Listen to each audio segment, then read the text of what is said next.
Hi ಎಲ್ರಿಗೂ ಇವತ್ತು ನಾನು ಬಂದಿರುವಂಥದ್ದು ಕೇರಳದ ಕಣ್ಣೂರು ಜಿಲ್ಲೆಯ ಶ್ರೀ ರಾಜರಾಜೇಶ್ವರ ದೇವಸ್ಥಾನಕ್ಕೆ.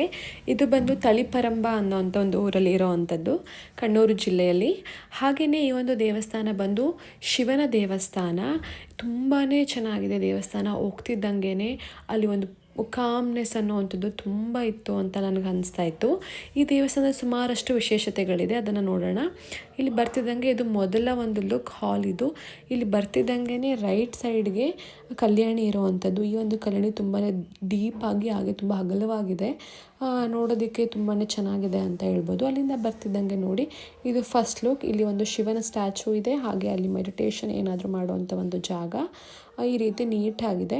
ಅದಾದಮೇಲೆ ಇದರಿಂದ ಒಳಗಡೆ ಬಂದರೆ ಈ ರೀತಿಯಲ್ಲಿ ಇಲ್ಲಿ ನೆಕ್ಸ್ಟ್ ಒಂದು ಸ್ಪೇಷಿಯಸ್ ಆದಂಥ ಜಾಗ. ಇದು ಬಂದು ಗರ್ಭಗುಡಿ ಇರುವಂತಹ ಒಂದು ದೇವಸ್ಥಾನದ ಮುಂಭಾಗ. ಇದು ಕೂಡ ತುಂಬ ನೀಟಾಗಿ ತುಂಬ ಚೆನ್ನಾಗಿದೆ ಅಂತ ಹೇಳ್ಬೋದು. ದೇವಸ್ಥಾನ ಮುಖ್ಯವಾಗಿ ಸ್ಪೇಷಿಯಸ್ ಆಗಿದೆ. ಅದಾದಮೇಲೆ ಇಲ್ಲಿ ಏನು ನೋಡಿದ್ವಲ್ಲ ನಾವು, ಅದು ಬೃಂದಾವನನ ಅಥವಾ ತುಳಸಿ ಕಟ್ಟೆನೋ ನನಗೆ ಗೊತ್ತಾಗಲಿಲ್ಲ.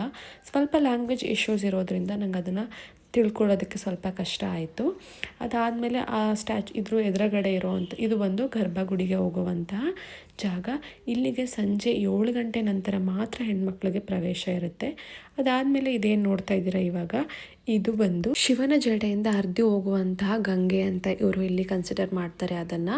ಹಾಗೆಯೇ ಆ ಒಂದು ನೀರನ್ನು ನಾವು ದೇವಸ್ಥಾನಕ್ಕೆ, ಅವರೇನಿದಾರಲ್ಲ ಅಲ್ಲಿ ದೇವಸ್ಥಾನದ ದೈನಂದಿನ ಉಪಯೋಗಕ್ಕೆ ಮಾತ್ರ ಬಳಸ್ತಾರಂತೆ. ದೇವಸ್ಥಾನಗಳಿಗೆ ಬೇರೆ ಯಾರಿಗೂ ಕೂಡ ಅಲ್ಲಿಗೆ ಪ್ರವೇಶ ಇರೋದಿಲ್ಲ.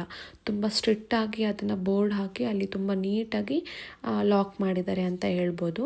ಅದನ್ನು ನೋಡಿದಾಗ ನಿಜವಾಗ್ಲೂ ಒಂಥರ ಮೈ ಜುಮ್ಮಂತು. ಶಿವನ ಜಡೆಯಿಂದ ಹರಿದು ಬರುವಂಥ ಗಂಗೆ ಅಂತ ಕೇಳೋದಕ್ಕೆ ಒಂಥರ ಮೈ ರೋಮಾಂಚನವಾಗುತ್ತೆ.